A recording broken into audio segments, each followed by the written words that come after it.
A very good morning to one and all present here. It is my utmost privilege to welcome you to the momentous occasion, 5th Golden Jubilee Lecture Series, celebrating 5 decades of unwavering dedication to excellence in education and public service. It is indeed a great honor for all of us to have amongst us today a multifaceted personality, Padma Bhushan and Padma Vibhushan, Professor Mohan Sharma, here at Manthan Hall, MIT, for today's enlightening session on innovation and its impact on economic development. I request Professor Lumte sir to kindly escort the guest.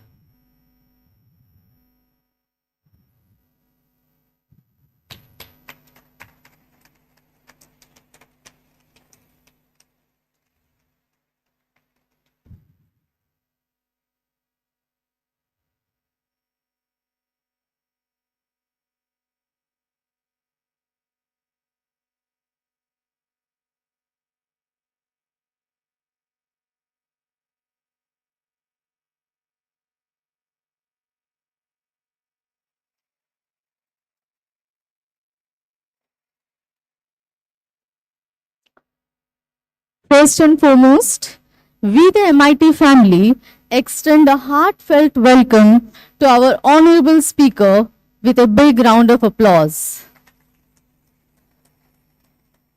Welcome, sir.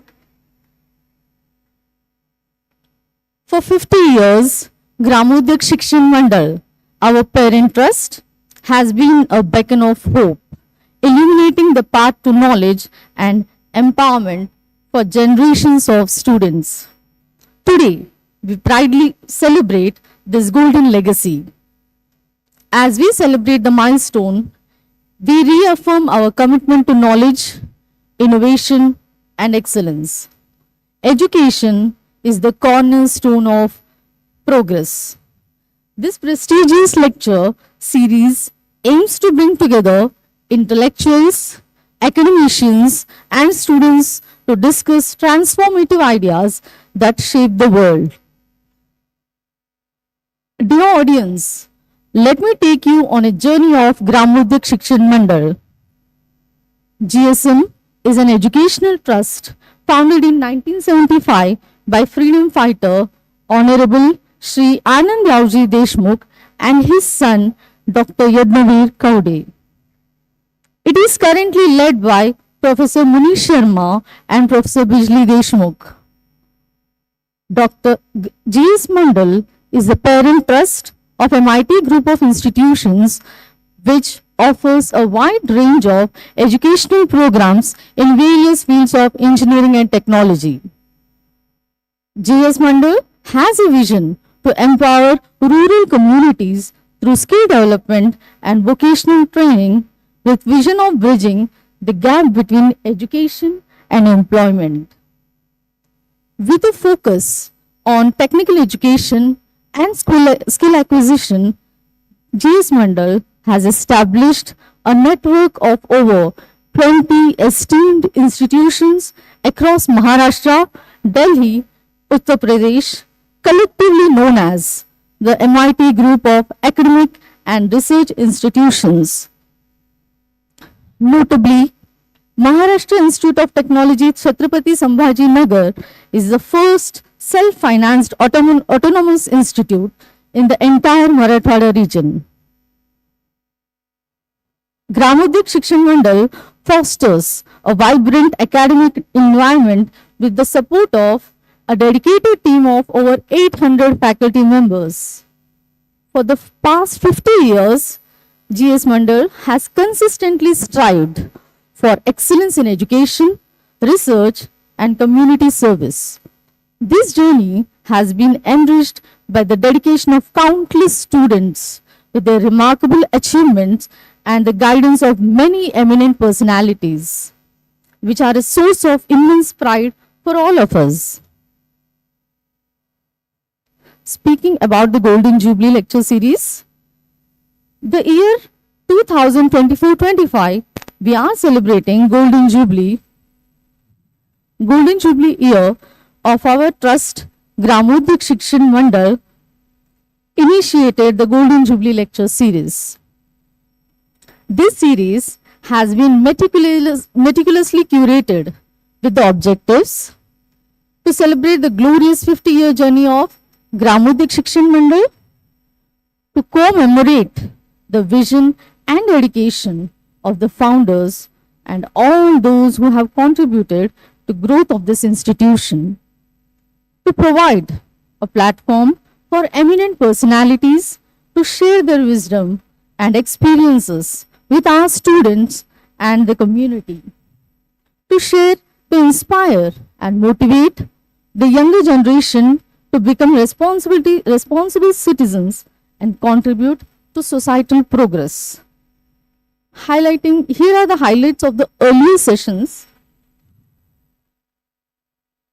Session 1 was delivered by Dr. N.G. Rajurkar on topic Mahatma Gandhi, a political leader with difference. Session 2 was delivered again by Dr. N.G. Rajurkar on topic Jawaharlal Nehru in Indian politics before and after independence. Session 3 was delivered by Mr. Vishal Patil, Member of Parliament Sangli, on topic Today's Youth and Politics. Session 4 was delivered by Dr. Anand Nadkarni, Consultant Psychiatrist. He talked on topic destigmatization and mental health. And today, we are really honored to have Professor Mohan Sharma to join us today for 5th session as an eminent speaker in this Golden Jubilee lecture series. It fails my duty if I do not welcome our speaker. Atithi Devo Bhava. It's our culture to welcome and felicitate the guest. May I now humbly request Honorable Dr. Yadavir Kaude, President of GS Mandal, and respected Professor Munish Sharma, General Secretary, GS Mandal, to felicitate the speaker.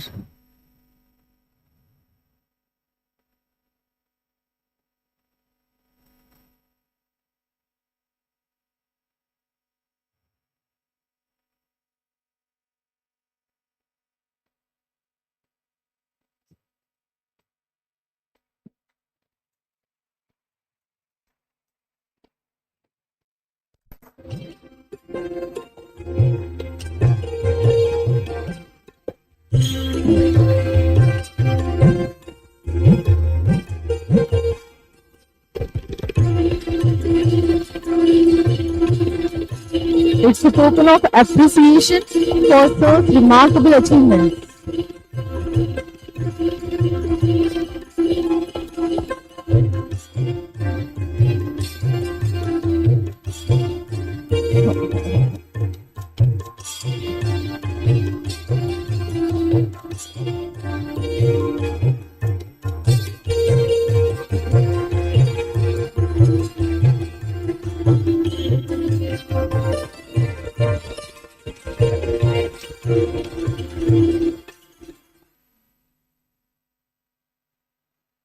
Thank you very much, sir.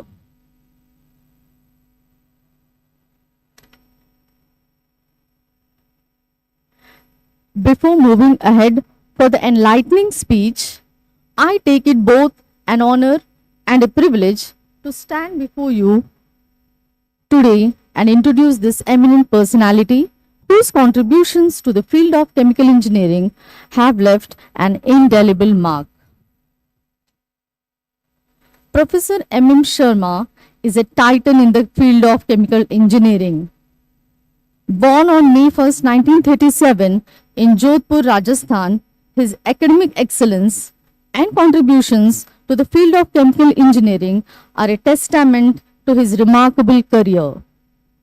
Sir's impressive educational background includes a Bachelor of Chemical Engineering from ICT in 1958 and MSc Technology in 1960 and PhD in Chemical Engineering from Cambridge University in 1964. At the remarkable age of just 27, he was appointed as a professor of chemical engineering at the Institute of Chemical Technology, formerly UDCT, Mumbai. His academic achievements paved the way for the distinguished career marked by numerous awards and honors. Some of his notable awards include Padma Bhushan in 1987 and Padma Vibhushan 2001, two of India's highest civilian awards. Sir is also the Fellow of Royal Society London 1990, a prestigious recognition of his contributions to science. Sir is a Fellow of Indian Academy of Sciences, Bangalore, and Honorary Fellow of National Academy of Sciences, Allahabad. He is a Foreign Associate of the US National Academy of Engineering, a testament to his global recognition. Apart from these awards, there are also the Leverhulme Medal of Royal Society, the S.S. Bhatnagar Prize in Engineering Sciences in 1973, FICC Award in 1981, the Vishwakarma Medal of Indian National Science 1985, G.M. Modi Award 1991, and more awards to his credit. Speaking about the career and contributions, Sir's academic career spans several decades with notable positions including Professor of Chemical Engineering at UDCT, now it is ICT, Director of University Department of Chemical Technology, Editor of Chemical Engineering Science, showcasing his expertise in the field, guided numerous PhD students, nurturing the next generation of chemical engineers.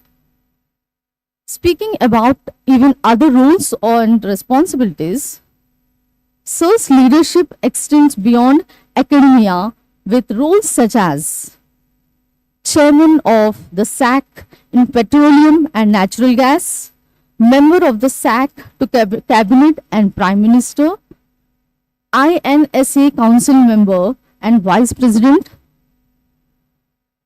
Presently, Sir is holding the ardent position of Emeritus Professor of Eminence, Institute of Chemical Technology, Mumbai. It is my privilege to host Professor Mohan Sharma today, and we look forward to his insightful speech. The topic of today's session, innovation and its impact on economic development, is one of great relevance in today's rapidly evolving world.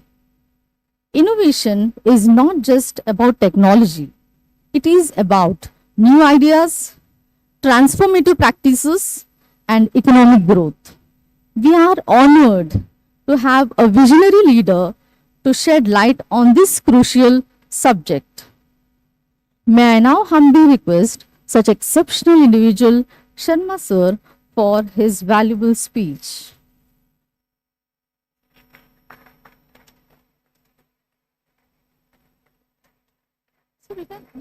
No, might come there.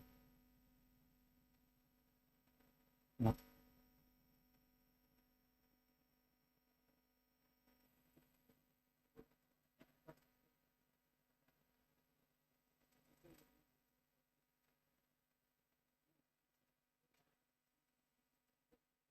No, I want to speak.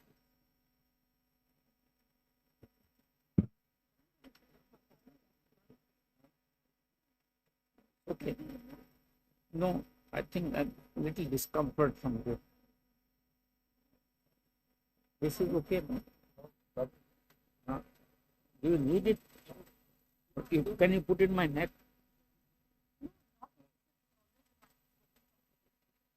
Okay. No, let it be. If it is on the neck, it is okay. You don't take it out. Let it be. Namaskar.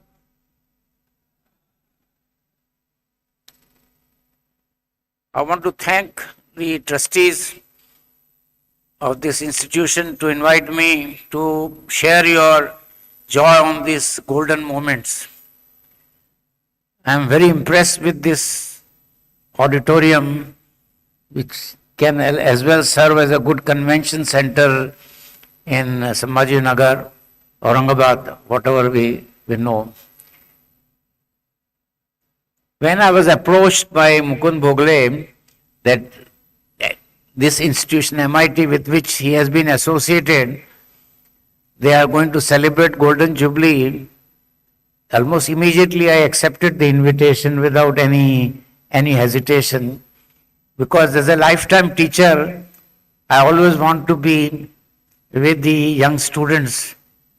The comforting part of that is you never feel old in the presence of young students. And that's one of the joys I've enjoyed all my life. I'm going to talk to you about innovations. Unfortunately, this is used very loosely particularly by our politicians. Very mundane things they call innovations. How do innovations come?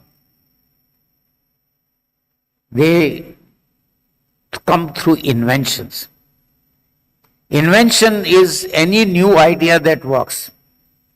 And when that new idea is converted into money-making commercial activity, it is innovation. Let me start by telling you examples of how these basic ideas, which depend heavily on blue sky research, that you don't know what you are going to end up and how it is going to be used, and I'm going to give you illustrations for all this.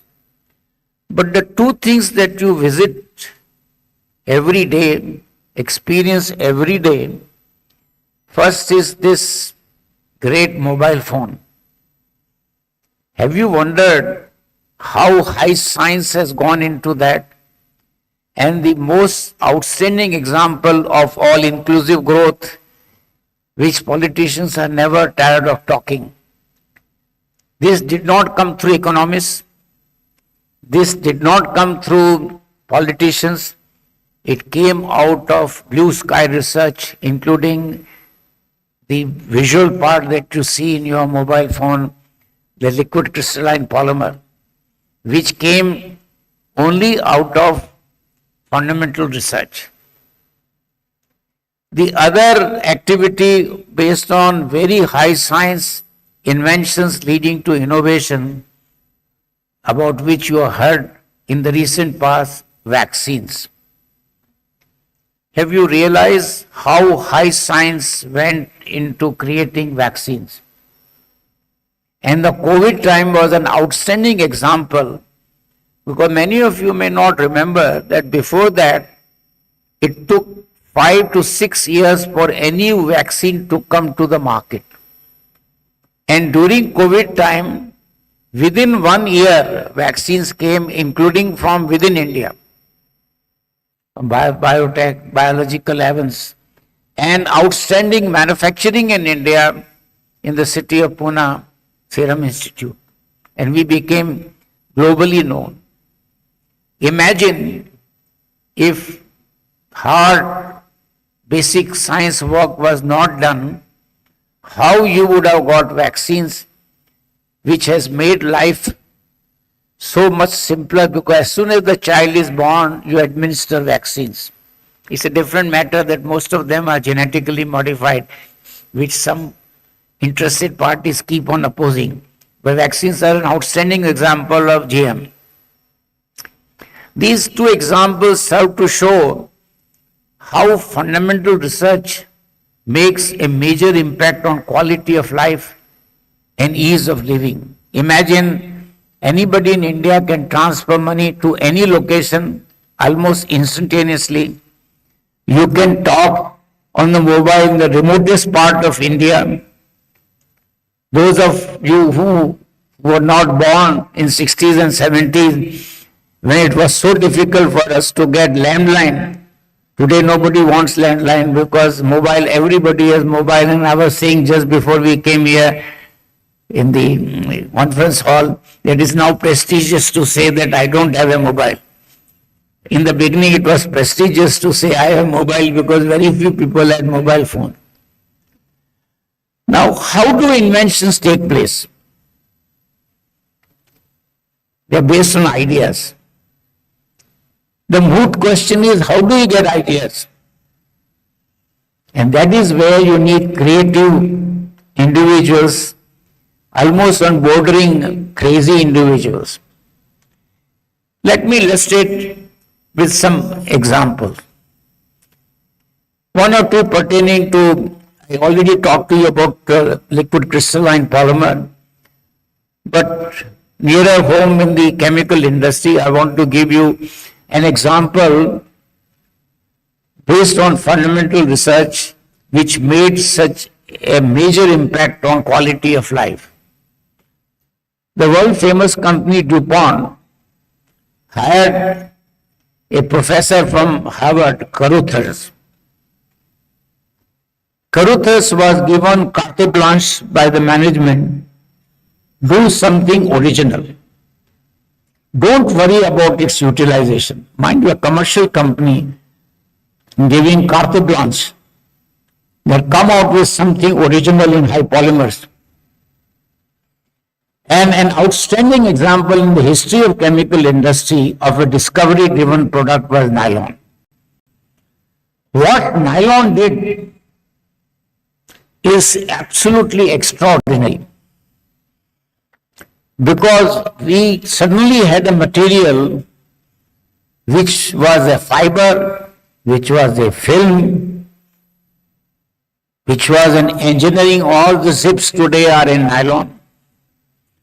Originally, if you remember, in 1950s, nylon filament was used for fabrics.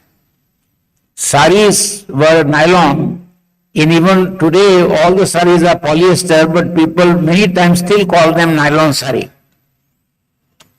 Polyester came in the wake of nylon. And that because the basic idea was generated in making a polymer which can be spun into.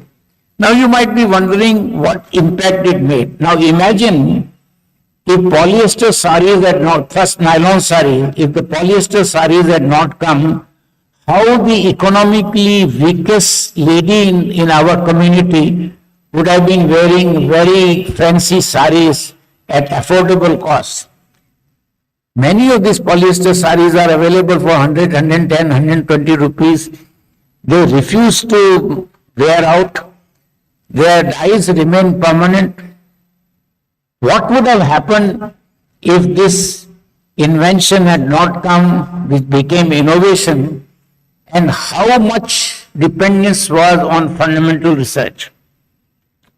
So, many times politicians make some statements which are open to question. You can never get innovation without invention. And no invention can come without blue sky research, fundamental research. Have you wondered there is only one institute in the country where the name fundamental is part of the nomenclature, Tata Institute of Fundamental Research. There is no other place in India where the nomenclature of the place uses the word fundamental. It's a pity.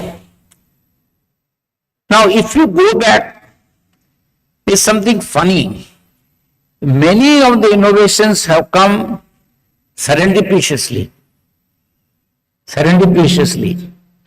But this serendipitous part never occurred to uninitiated person. One of the most famous example was penicillin. That how vigilant he was when he saw the mold, he didn't neglect it. So this is one of the parts you must see whenever you are doing research and you find some unusual phenomenon, give up the original idea, start pursuing this unusual thing and new things will be born.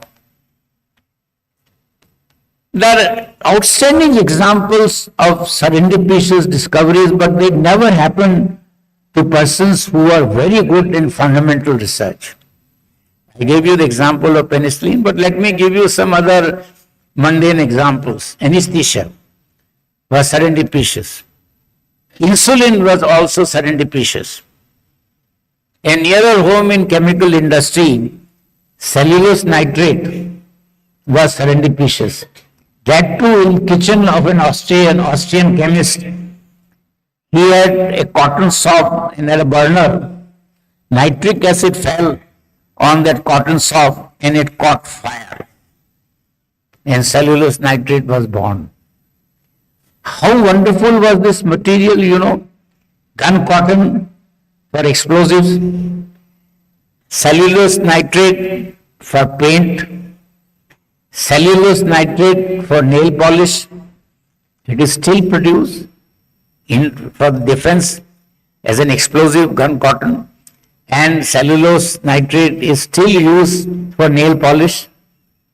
And in cinema, original films were all cellulose nitrate.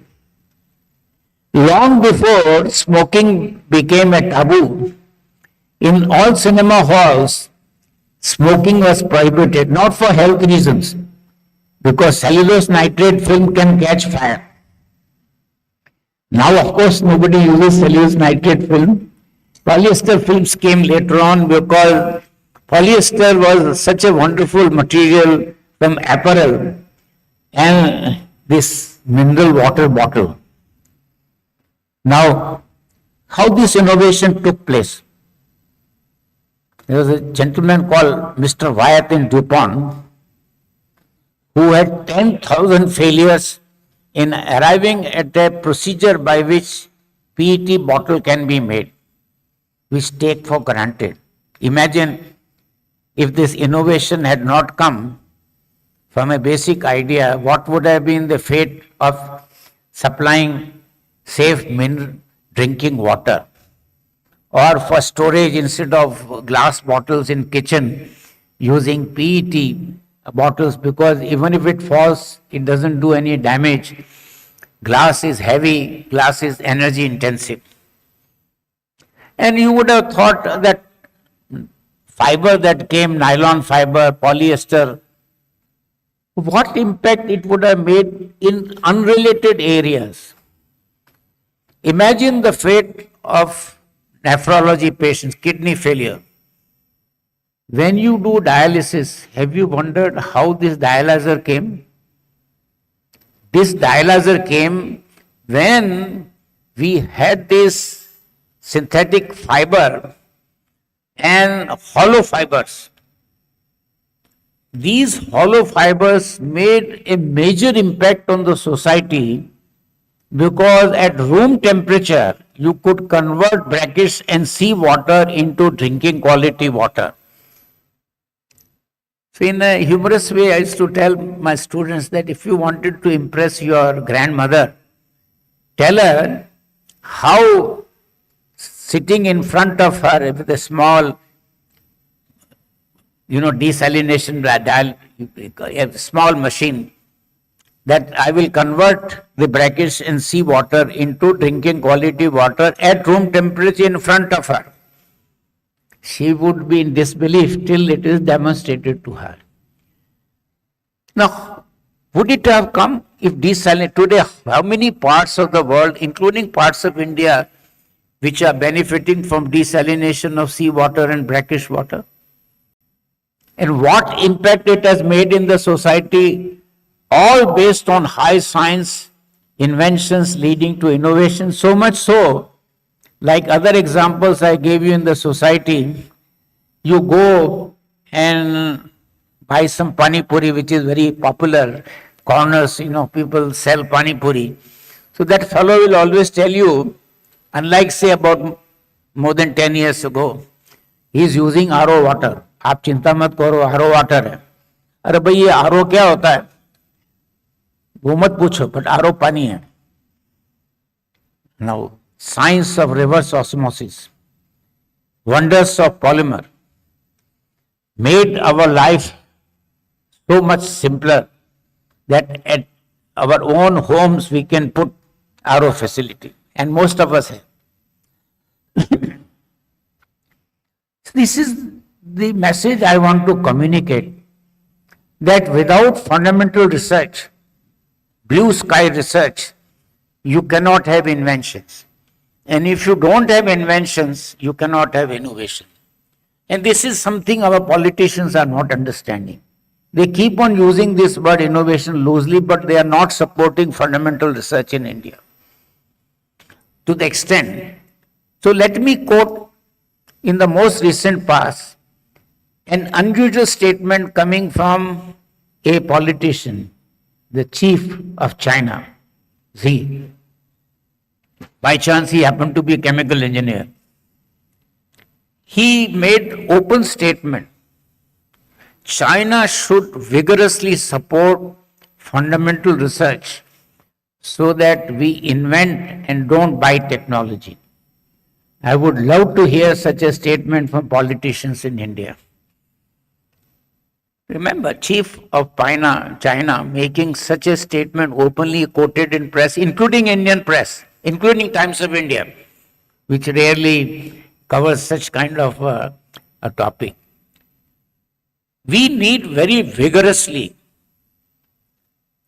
this support for basic research, blue sky research. I'm giving you examples after examples of why this kind of work makes such a major impact on quality of life and society. Let me give you one unusual example which has done extraordinary contribution to the human beings. And you won't expect what I'm going to say today. The birth of a pill which led to family planning in an extraordinary effective way. Now imagine how this pill came. Imagine if this pill had come, the world population would have exploded. Probably would have been by now 8.5 or 9 billion. Sorry. What kind of fundamental work went in creating that pill? And how Desertsi was a celebrated scientist. It came out of very hard work. When you hear about GM, go back what science meant. What science did when we got hybrid. We were going with begging ball all over the world, getting PL 480 wheat. I grew up during that time. And there used to be joke. Indians don't like imported wheat from America. And of course, on humorous side, Indians never liked imported wife, Gora nahi chahiye. See, this business of how plant breeding practices were based on fundamental research in genetics and how seeds and how the science of genetics, which when Mandel first propounded, he was declared heretic. He was a Christian priest. And how genetics has made such an extraordinary difference, the whole business of hybrid seeds. I'm not talking of genetically modified, which was a further advance, but go back to standard plant practices of developing seeds. Fortunately, you have this famous Bharwale Sahib's research center in Jalna, very pioneering venture. It's very difficult to imagine how the edible oil containing 22 carbon atoms, rapeseed, by modern scientific practice, not GM, converted to canola. 18 carbon atoms like groundnut oil, sesame oil, because rapeseed, except in some parts of India, is not the common edible oil. It is high science of genetics which allowed, without GM, conversion of rapeseed into canola. The world's position in edible oil would have been terrible if this had not happened in America. It was in government-funded agriculture institute. So I'm giving you diverse examples to tell. And since Mukund Bhogle is present, I'm going to quote another example of serendipitous. It was Teflon. Now, Teflon is part of the vocabulary of every politician in India, or attributed to every politician in India. That is the most slippery Teflon-like fellow. The journalists also use, they may not know what Teflon is, but they know the Teflon application. So how serendipity is recognized by eminent scientists. This eminent scientist in DuPont was working with the monomer of Teflon, tetrafluoroethylene, in a cylinder. He opened the cylinder and no gas came out. Normally you would have thought that it leaked, jane do, get another cylinder. This fellow went back, weighed it, found the same weight as it was filled. So something has gone wrong. He cut open the cylinder and found a coating. And Teflon was born. What impact it had made? Best insulator. Many applications like Nearlab that he introduced. So many things, but was not easy to process. So next innovation came with PVDF, which is easy to process. DuPont missed that boat.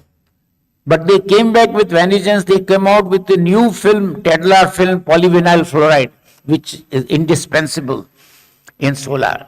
Today you are hearing a lot about solar power, wind power. I want to explain to you how innovation has made such an impact, and all based on fundamental research. Look at the efficiency of solar panels today. What all things that go in. How you have six decimal purity, 99.96000 silicon. You hear about semiconductors. How did semiconductors come? And remember, when there was shortage of semiconductors, every consumer good supply got affected. Now go back to how semiconductors came. And you'll find this also epitomizes what I have told you earlier, the impact of basic research, the impact of blue sky research. So whether it is agriculture, whether it is health, whether it is food, everywhere. Now somehow in India, I was privileged to be on the board of Reserve Bank of India as a scientist. And one of my goals was to keep on impressing economists that the growth comes through technology, not through monetary policy. Monetary policy plays a minor role. If today we can do banking so easily, transfer money instantaneously, why? Satellites came. How satellites came? How space program came? How people could reach moon? But it is satellite technology which has made all the banking, all our communication, mobile phone, everything effective. And this innovation would not have come without fundamental. You will keep on hearing this word from me again and again, because I want to impress upon powers be in India that unless they support blue sky research. Now, how does blue sky research take place? So we should learn from history of people who created all this. These are people are very creative, crazy individuals who want to do something unusual. The problem is they don't get support. People say the pagal hai, kuch kaam kar raha hai. Now you remember how the availability of crude oil in the world and natural gas improved dramatically by this crazy individual who invented fracking. and gas production and oil production in Texas and other places went up. The whole world, crude oil prices got disciplined, gas prices got disciplined. America, which was a big importer of crude oil, depending on Saudi Arabia, became literally exporter. Today they export LNG, they are exporting ethane, all because of fracking. But imagine the fate of the man who, all of them used to call him a madman, crazy fellow. Similarly, you'll find in other areas when Caruthers was working, he used to be taunted, what is this all going on? Where will it? Now, is research, I'm not talking of repetitive research. If something has been done and you are asked to do it, you can demand results. But when you are doing something original, you don't know what is the result. If you know the result, it is not the research. Research is like walking in a blind alley to find out whether it is really blind. Research is very unstructured activity. Real research. Copy research is easy, but real research is an unstructured. You don't know the result. There comes the fight between management and the scientists. And that is terrible, because management wants certainty, continuity. Inventions are exactly opposite. So there are many examples in the world when very original ideas in corporate sector were turned down by the board. And I'll give you one or two examples to illustrate my point. One happens to be from petroleum chemical industry. There's a company in USA called UOP, and I'm taking you during close to World War II time. These people, and I explained to you in very simple language, came out with a catalytic system where a linear molecule like hexane could be rolled up to make benzene.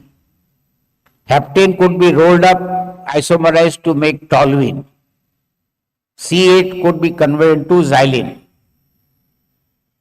That time, crude oil was less than $1 a barrel. And the catalyst had to be platinum based. So the board told those two crazy catalytic scientists, are you going mad? That for such a cheap material you want to do all this? They turned down the idea in the board. Very soon they realized that this can be a gold mine. And fortunately, wisdom prevailed and they came out and gave the name platforming. These two individuals, Ipatif and Hansen, they are in Hall of Fame in Washington. In Hall of Fame. If they had not done this work, you would not have got high octane gasoline. No benzene, toluene, xylene would come because coal tar was too small a supply.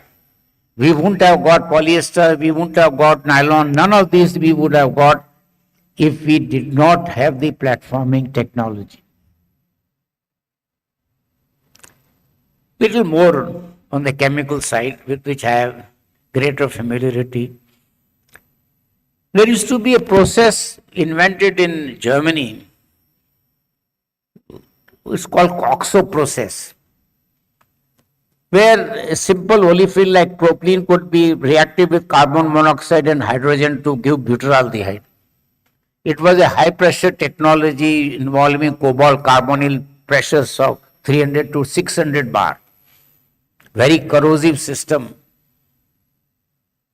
And the world famous company Monsanto, which everybody knows because they came out with GM, their scientists had developed a homogeneous catalyst based on fundamental research in coordination chemistry. The reason why I'm quoting is every time I'm linking with basic fundamental research. So coordination chemistry gave them some idea the rhodium phosphine ligand can be a homogeneous system, not heterogeneous. And the pressures came down from 300 to 600 bar to 40 bar. And far more efficient. The Monsanto board did not recognize the value of this. And Union Carbide, Johnson Matthey picked up this idea and made a fortune out of it. Today, all such processes use rhodium-based catalysts. But what further impact it made is what I will explain to you. That having committed a mistake, you become wiser. And because they had familiarity with this homogeneous catalyst, methanol plus carbon monoxide going to acetic acid, which was again a very high pressure process. This homogeneous catalyst brought down the pressure from 600 bar, very corrosive system. Brand new plant of BSF failed on day one because this new innovation came in. So what innovation can do? Disrupt.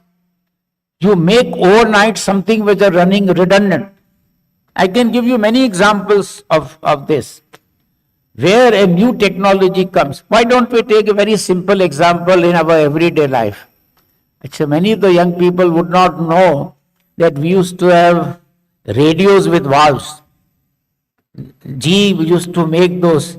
As a little boy, I remember my neighbor having that. So nobody knows that. Then came trans in Lotte Parashuram.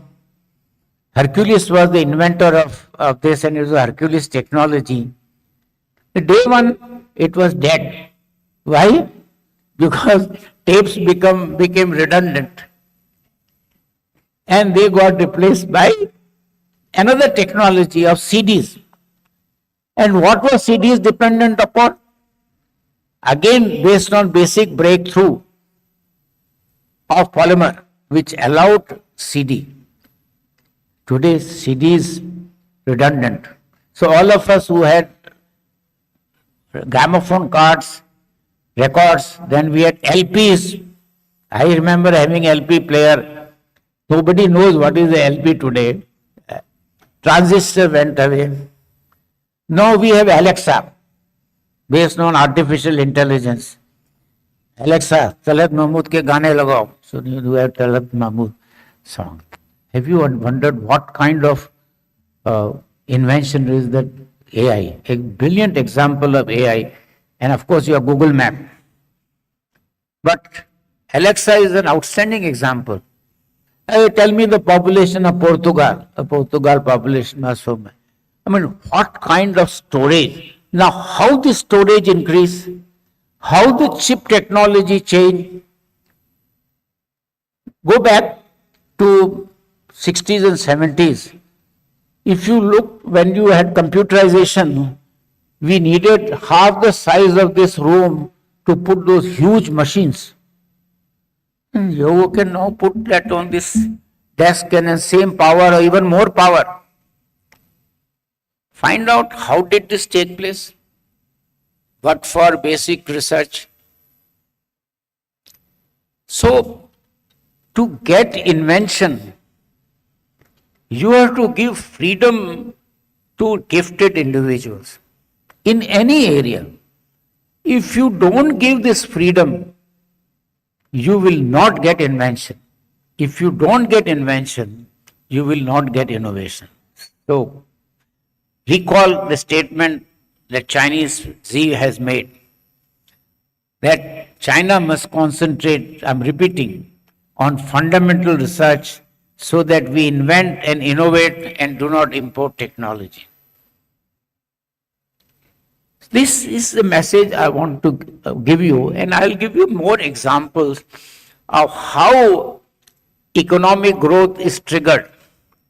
How much economic growth has come because of better health? How much economic growth has because of prosperous agriculture, that we are today exporting wheat, rice, when we were going around the world with begging bowl.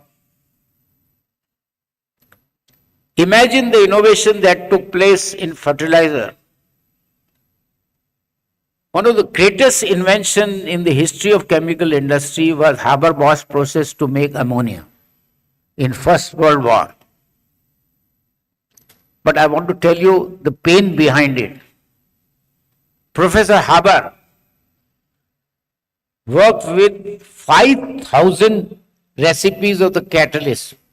Now nitrogen is inactive, hydrogen is inactive.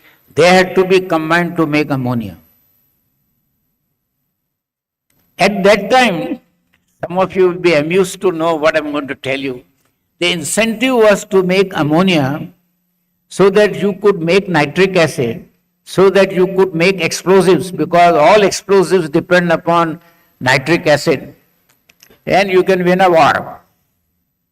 So Mr. Nobel in Sweden, you had Nobel Prize, he made all his fortune on nitric acid, so much so that he invented, we use stainless steel today for utensils and all, but many of you may not know the innovation of stainless steel came to handle dilute nitric acid.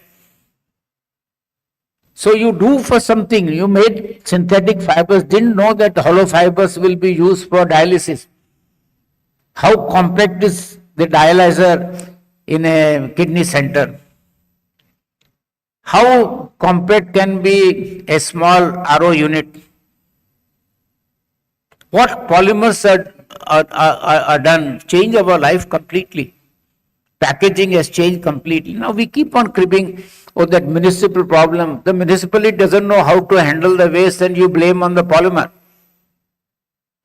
And sometimes scientific development or technology becomes its own villain.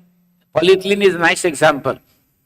Because technology or science behind it made the film thinner and thinner. Have you seen how thin are these films compared to what they were 10 years ago? You couldn't pierce them. And because this becomes so light, it becomes a municipal problem. So here is the technology which allowed less polyethylene to be used for the same application, resulting in a municipal problem. But talking of this polyethylene, what would have happened to packaging if polymers had not come? Even a village restaurant today would have plastic-based table, plastic-based chairs, which lasts for long if made properly. This is what when we invent something, we do not know how far the applications will go and how rapidly you trigger economic growth. I've given you examples. There are many more examples. You never know. Let me give you 2-3 examples which everybody knows in public life.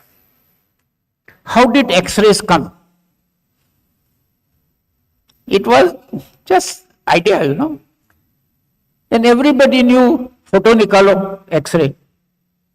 You look at the total developments in X-ray, you get almost now instantaneously X-ray. How much time it used to take to develop film and all that. So it is one time you invent, but you keep on innovating further. See, invention is not a one-time activity. No technology is ever mature. You can see in X-ray how compact are the machines, how the X-rays for dental fellows, they can develop, how you go to an X-ray right away. Like sonography, they are doing sonography at the same time you are getting interpretation. So this is where we sometimes miss out. How? So I will giving you, all right, leave out X-ray.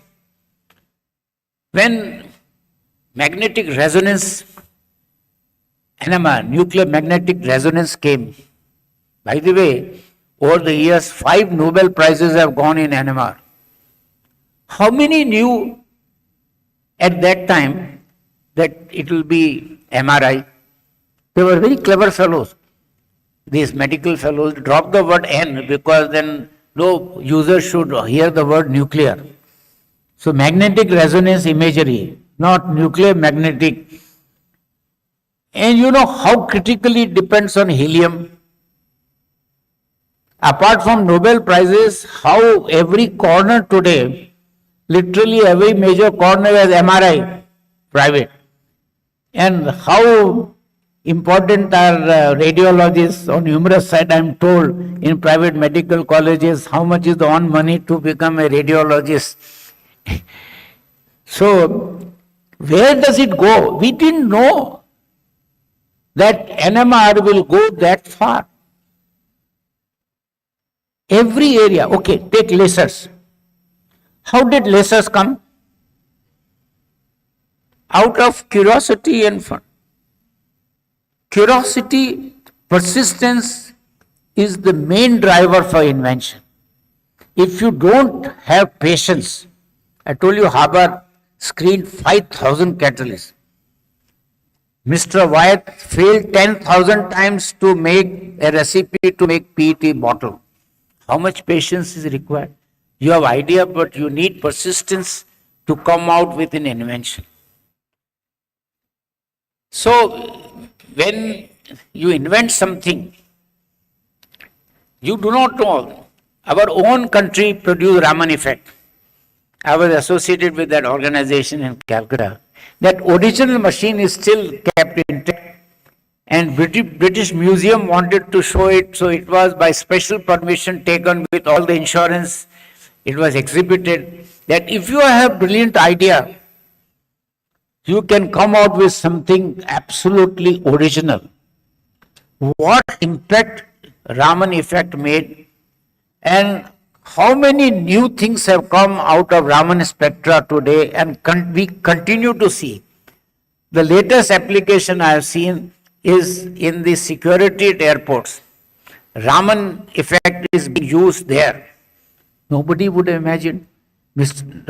Professor Raman would have never imagined. And how he got inspired? He got inspired looking at blue sky.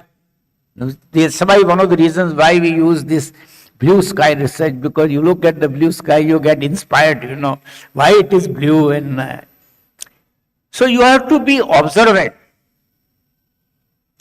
This is how things happen. Now, when I talked about serendipity, observation, let me give you one very interesting example. We talked about low density polyethylene which goes in film and all. But I think most of you won't know how it came. In ICI, ethylene was being compressed to make something else.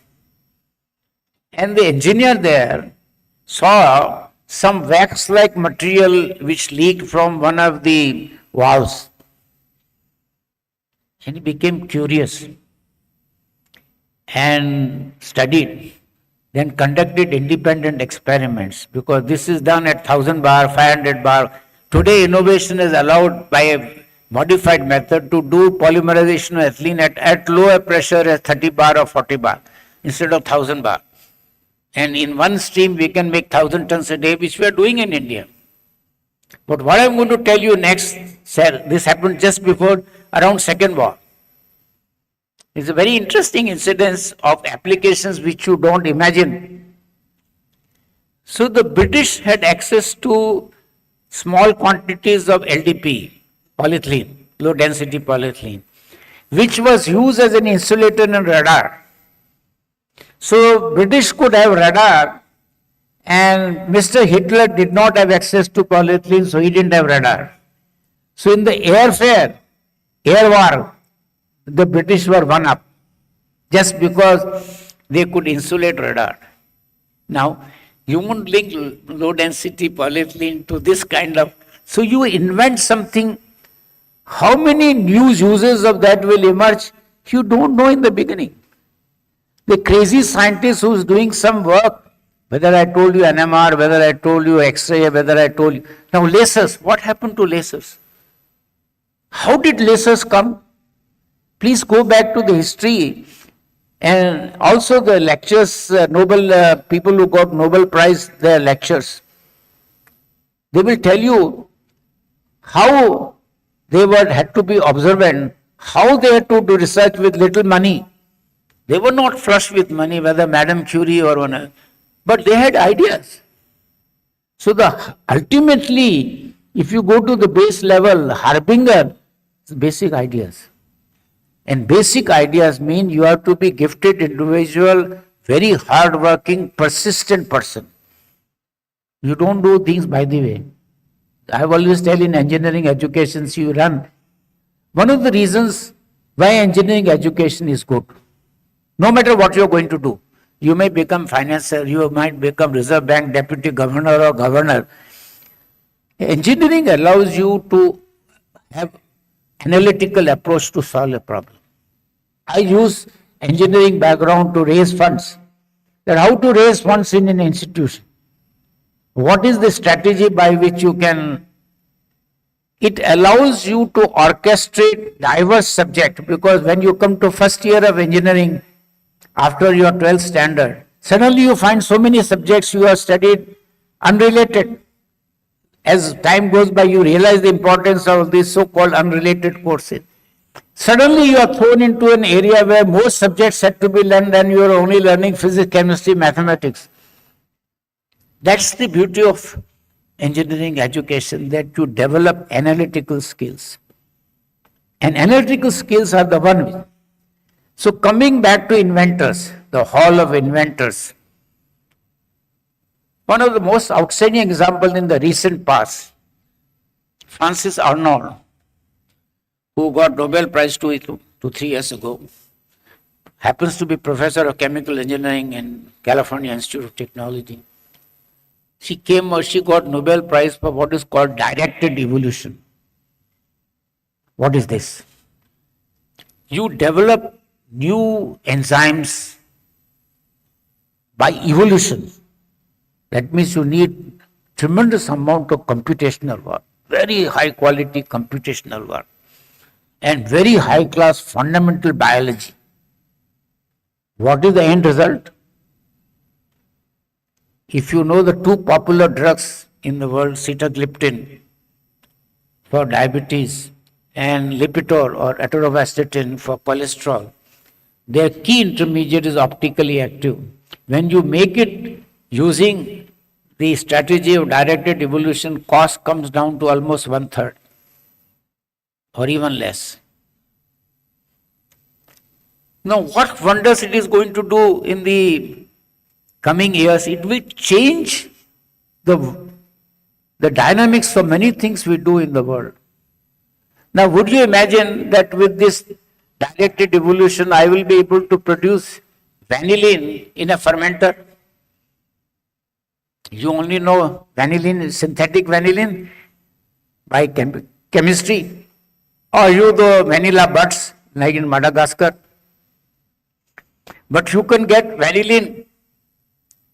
Of course, you all know how penicillin is done by fermentation, how rifampicin is done by fermentation. But they pale into insignificance when you start adopting the... Now, how did this directed evolution come? All through PhD program, innovative ideas, nobody believed how this will help in commercial practice, how this invention will lead to high-class innovation. You will be able to do many things. Instead of big plantations and all, you will do in a plant, in a fermenter. Vanilla is only one example. I can give you many more examples. One of the most effective antioxidant instead of vitamin is CoQ10. You can make CoQ10 synthetically. It's far more expensive than doing by fermentation. If you look at the structure of that, you will wonder how fermentation is able to do it. But those who are familiar with chemistry, I give it a very simple example, that first war produced N-butanol. And who was the gentleman who did all that fundamental work to ferment to give butanol and acetone? Weizmann. Weizmann was gifted by British who created Israel, and Weizmann was the first president of Israel as a gift, because he developed technology to make butanol and acetone. Acetone was required for gun cotton to fight war. That we knew. Then second war, 2,3-butylene glycol was done by fermentation to make butadiene so that you could make synthetic rubber, because Allied powers had no access to natural rubber. And there is no mobility without rubber. So you can't fight a war. So Americans had a massive program of producing synthetic rubber. 55 companies were marshaled. And by every conceivable route they had to make butadiene. Don't worry about the price. Now you made 2,3-butylene glycol by fermentation to make butadiene. In the more recent past, in last 6-7 years, 1,4-butanediol came. There are commercial plants by fermentation. And the latest is the third isomer, 1,3-butanediol, that people have developed a bug. Now, if you know common antibiotics, erythromycin, there is fermentation, but erythromycin is converted to azithromycin or clarithromycin by chemical modification. Now they do want to do by fermentation. Lovastatin going to simvastatin, commercially called Zokar, all done by chemical modification, require many steps, and you will be able to do by it. Now, how did this work come? How did directed evolution come? Without real fundamental research in biology and also high-class computational work, and computers are so powerful today, and add to this AI, you have massive data. Therefore, you see the kind of investments people are making in data centers. If you are able to assimilate this data, whether it is in catalysis research or whether it is in enzymology, so if you keep on looking at everyday life and see how inventions made an impact on our, in every respect, population growth, health, quality of life, even sports. You start with a very common example and you wonder how it was done. Ping pong ball. You know how ping pong ball was invented? You take it for granted. Shuttlecock is easier to understand. The ping pong ball is difficult to. Now you look at a tennis racket today, how strong and light it is, how it is. If carbon fiber had not come,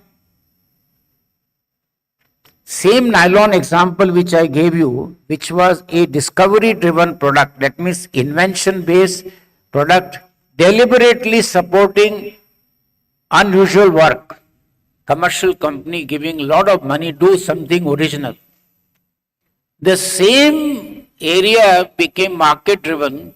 Instead of normal nylon, they came out with aromatic nylon, Nomex, and bulletproof chests were born. Look at this, how this innovation took place, because invention of nylon took place. There was one type of nylon, these are aromatic nylons. So, the joke of this was, whatever estimate DuPont had for the market for these aromatic polyamides turned out to be too low compared to the market for bulletproof chests, particularly in developing countries. So everybody goes in with Bundian, but under that is the bulletproof chest. That is now being challenged with carbon nanotubes. Now, how did carbon nanotubes come? We all love diamond, and every day in newspaper you read synthetic. How synthetic diamonds were made? What kind of high pressure technology was used? See, we can't imagine what basic research, fundamental research can do. What impact it will make on, you look at all the economic growth parameters, you will be able to link them. And I always quote one of the very famous economists who got Nobel Prize, who said very clearly, economic growth takes place through technology. What is technology? Technology is innovation. You are converting an idea into something which makes profit. And no technology is ever mature. Now, another common item that you use, now look at the footwear we use these days. Have you wondered what innovations have gone in that? injection molded with thermoplastic elastomers, not vulcanized rubber. You just push, you get injection molded Puma and all of those expensive. We were all used, when we were growing as kids, using those Bata canvas shoes, I think when I was boy, it was 2 rupees. Now it may be, but you buy these expensive shoes, and you have lost count of how value system has changed. Now, left and right, people are buying these expensive shoes costing 6,000, 5,000 rupees. I can see many wearing this kind. But look at the innovation that has gone in. Urethanes. How were urethanes invented? Who imagined in the beginning that leather will be coated with urethane to make it waterproof leather? That you would make foam from everybody knows foam, U stands for urethane. So when you come out with new idea, in the beginning you may not know all that. So lasers, I come back to lasers. What kind of fundamental research went in physics to develop lasers? Did anyone know in the beginning that lasers will be used for eye surgery? No, that lasers will be used to treat pulmonary tuberculosis. You could burn out the affected persons. And Uzbekistan was doing it long ago. But more mundane example, first in India. Artisans in Surat, Palampur, going all the way up to Rajasthan, they are all using lasers to cut rough diamonds with no background of physics. That is where lasers have gone. From laser printing, invention of laser for surgery, laser for cutting diamonds. Look at the range it has covered, and go back to history and read original article, whether Raman effect or whether magnetic resonance image, nuclear magnetic resonance, all these came, and whether you find any mention that they will be used for these purposes. I give an example in hardcore chemical engineering that during war, when they wanted, see, America is all gasoline oriented economy because everybody has car. You are really clueless if you don't have a car. So they wanted more and more petrol. So cracking of heavier fractions was done. And nobody knew at that time that is a totally new chemical engineering based technology, fluidized beds. So fluidized bed where the solids move like fluid. But nobody knew at that time that fluidized beds could be used for polymerization of ethylene to make LLDP. A single plant can give thousands per day. We have a plant in Nagothane doing that. Now let us take what happened during the COVID time. I already given you examples of high science-based vaccines. We are still awaiting a vaccine for TB. The best solution will be for TB when vaccine comes. The standard thing doesn't work. What we administer when the child is born, it's okay for small childhood protection, but otherwise there is no effective vaccine for. Leprosy is very easy to treat, but TB, 9-month treatment, 4 drugs. The only way to reduce the menace of this is to develop, in spite of all the developments in science, we have not yet come out with an effective, and it will be a challenge, it will be before long that we will see a vaccine both for TB as well as for malaria. But TB is a horrible scourge and India is TB capital of the world. What impact it will make in India once we are able to come out for vaccine for TB. Vaccine depends on very high biological science. It is not ordinary science. So it is high science which makes all the difference. Imagine how we were doing photocopying when photocopying came, how long it took for one single document to be copied, and now you do fatapat. Go back to the development, how this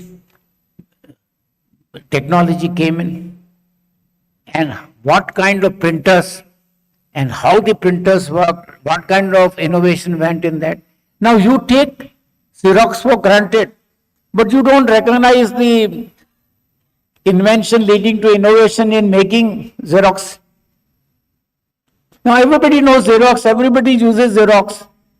So what I try to impress upon you is, most things you see in everyday life were all based on basic research. Now, Xeroxing, everybody knows Xeroxing today, but they don't know how Xerox was born.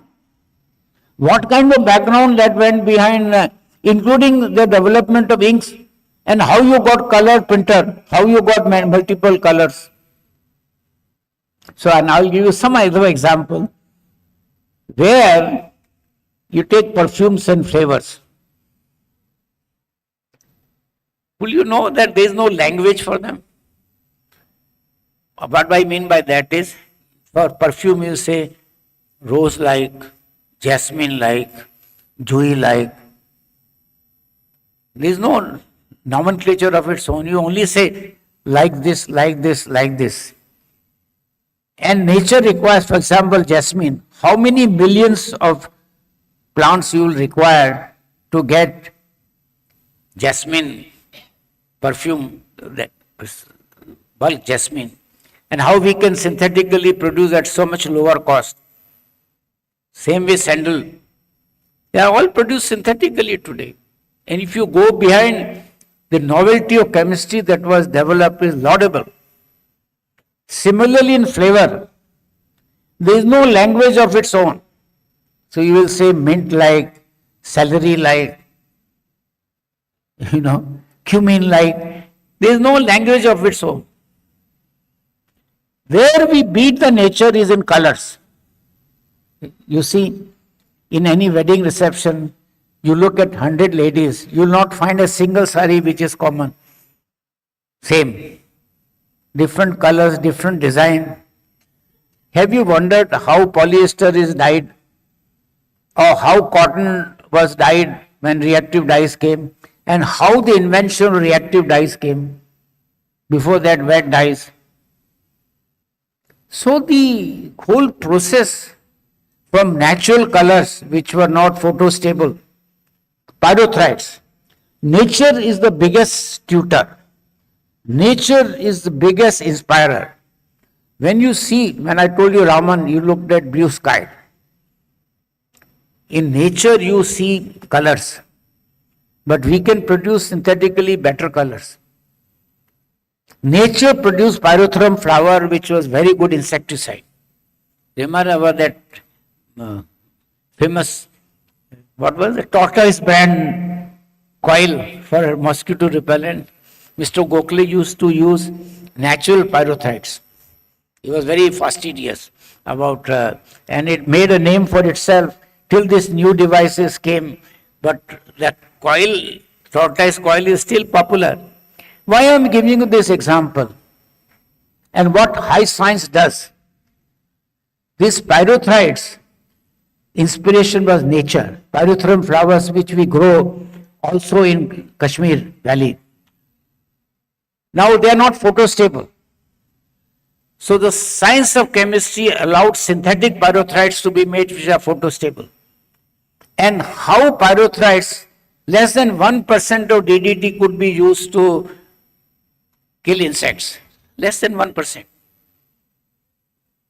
What that innovation did, as long as you have tropical climate, it's very difficult to avoid mosquitoes. If you have a luscious crop like cotton, very difficult to avoid insects till you come out with BT, then they become smarter than us. What is happening with viral things? We take care of one problem, another thing comes. Now they are threatening that another COVID type might come. We can't be sure. So when I gave this title, that triggering rapid economic growth, innovation is essential. I trust that I've given you many examples to convince you that economic growth, if it has to take by leaps and bounds, you will need innovations. And for innovations, you will need inventions. And for inventions, you will need support for basic fundamental research. Then only we'll become a real prosperous, self-reliant, Atmanirbhar, not otherwise. And once again quote President of China, that why China should concentrate on fundamental research so that they invent and don't import technology. Once again, I want to compliment the trustees who are present here, the people who are running, and this marvelous auditorium that you have created. Many publicly funded institutions will not have auditorium of this kind, because you have many monsters sitting above them called CAG, CVC, Central Vigilance Commissioner, CAG. So no public sector company can ever execute a project on time.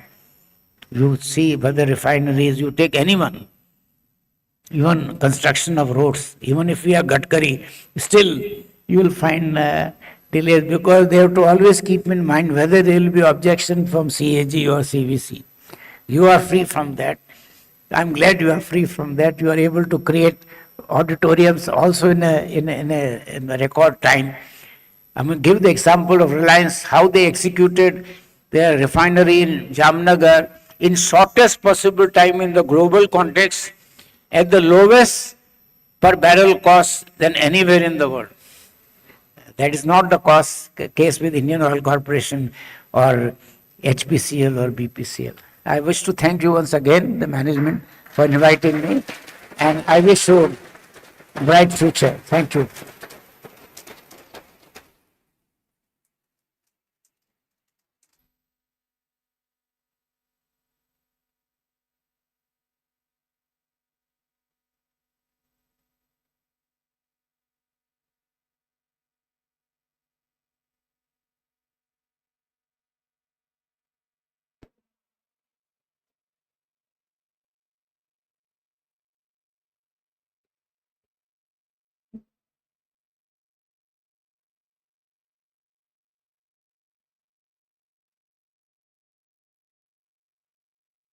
Thank you very much, sir.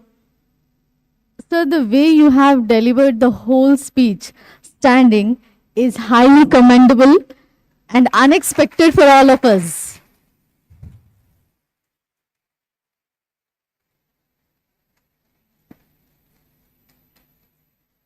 You have set an example for all of us, sir.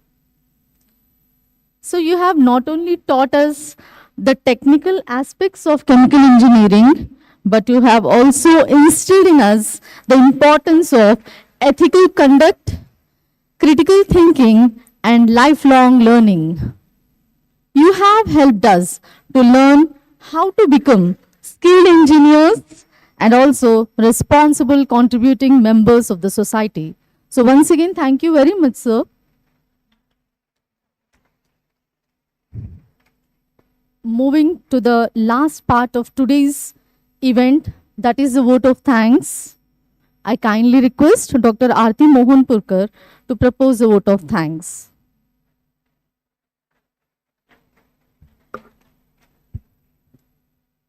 Good afternoon, everyone, and namaste to all. It is truly an honor to stand before you today to express the heartfelt gratitude on behalf of Maharashtra Institute of Technology, Chhatrapati Sambhajinagar, at this esteemed gathering of Golden Jubilee Lecture Series Lecture 5, commemorating 50 years service by our parent trust, Gram Udyogik Shikshan Mandal. First and foremost, I extend my deepest gratitude to Professor Mohan Sharma, Padma Bhushan, Padma Vibhushan, a stalwart in the field of chemical engineering and innovation. Sir, your contributions to science and technology, your pioneering research, and your leadership in the chemical engineering have set benchmarks for generations to come. Your words today on innovation and its impact on economic development have inspired us all to think beyond boundaries and contribute meaningfully to the progress of our nation. Beyond this, your boundless energy and ability to deliver an enthralling and engaging speech standing for more than an hour at this age is truly impressive and a source of inspiration to all of us. It truly proves that age is just a number and you are a passionate learner, teacher, and an innovator. I hope everyone agrees.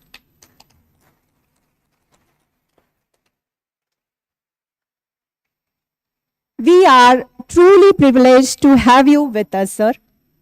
I would express my sincere thanks to Dr. Y.A. Kobde, President of Gramodyogik Shikshan Mandal, whose vision and leadership continue to steer this institution toward excellence.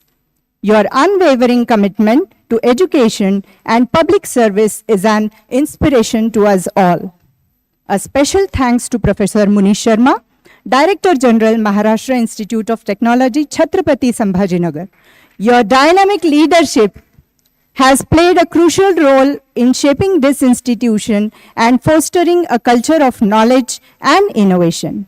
Your support has been instrumental in making this lecture series a grand success. I would also like to extend my heartfelt appreciation to Mr. Mukund Bhogle and all esteemed members of ICT. Their support has been instrumental in bringing such a distinguished speaker to this platform, enriching our Golden Jubilee lecture series with invaluable insights. Your presence and support enrich this event, and we are grateful for your continued association with all of us. A special thank you to all the dignitaries present here for taking the time to be part of this significant event.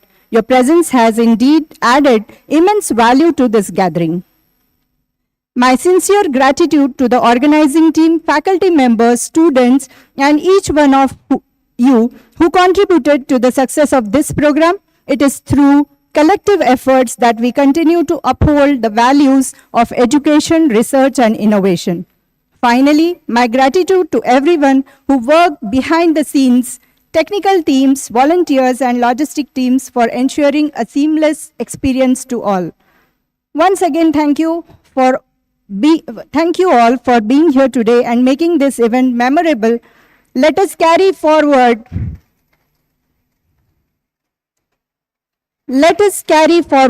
the insights gained today and work towards a brighter, more innovative future. With this, we conclude today's session. Let us now rise for the national anthem as a mark of respect to our nation. Thank you all and have a great day ahead. जनगण मन अधिनायक जय हे भारत भाग्य विधाता पंजाब सिंधु गुजरात मराठा द्राविड उत्कल गंगा विंध्य हिमाचल यमुना गंगा उज्जल जलधि तरंगा तव शुभ नामे जागे तव शुभ आशीष मांगे गाहे तव जय गाथा जन गण मंगलदायक जय हे भारत भाग्य विधाता जय हे जय हे जय हे जय जय जय जय हे भारत माता की, भारत माता की, भारत माता की।